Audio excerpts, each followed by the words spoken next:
Il faut vous parler déjà d'Ana Orantes, qui était une femme de 60 ans. On est en 1997. Elle divorce en 1996. Après 40 ans de mariage, où elle a été frappée, violée, humiliée, insultée, où les enfants ont été frappés par leur père. Les filles ont eu des gestes incestueux de la part de son père. Elle divorce en 1996. Un juge va décider qu'ils vont rester à vivre. Elle est d'accord dans la même maison, lui au rez-de-chaussée, elle au premier étage de cette maison. Ils vont partager une entrée commune. En 97, le 4 décembre 1997, elle va dans une émission de télé en Andalousie, une télé régionale, parler du calvaire qu'elle a vécu pendant 40 ans. On est le 4 décembre. Le 17 décembre, elle vient de faire ses courses, il est 14 h, elle rentre chez elle, son ex-mari est là, va lui jeter de l'essence et va la faire brûler vive à la porte de sa maison, 13 jours après qu'elle est allée témoigner dans une télé.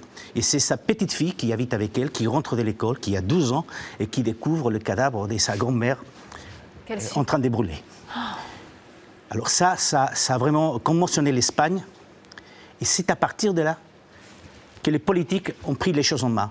Et donc il y a une réforme du code pénal dans la suite, et quelques années après, en 2004, il y a un plan de lutte intégrale contre la violence faite aux femmes qui a été approuvé à l'unanimité du Parlement espagnol, à l'unanimité, à partir de 2004, et donc de ce premier plan intégral de lutte de la violence contre les femmes. L'Espagne a développé toute une série de plans et des projets et a beaucoup investi justement pour éviter ce fléau. On parle là de milliards d'euros.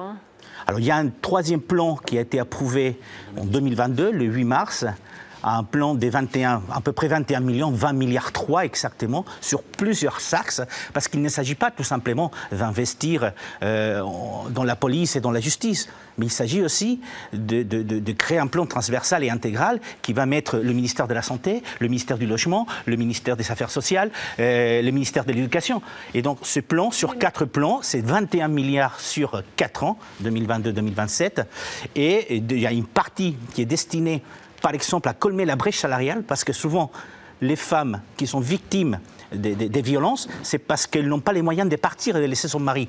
Et donc, si vous colmatez la brèche salariale, par exemple, des femmes, vous commencez à éviter une partie du problème. Mais c'est 21 milliards. C'est une juridiction spéciale en Espagne, n'est-ce pas ? Donc, il y a, ce plan déjà est piloté par le ministère de l'égalité. Ce n'est pas la justice, l'intérieur, non, c'est le ministère de l'égalité qui pilote ce plan et qui donc vérifie que tous les ministères font leur boulot. Et à partir de là, effectivement, il y a des juridictions spéciales qui ont été créées, et notamment des policiers spécialement formés dans tous les commissariats, des juges spécialement formés aux problèmes liés aux violences faites aux femmes. Donc c'est une politique qui est développée effectivement depuis une vingtaine d'années du côté de l'Espagne avec beaucoup d'argent.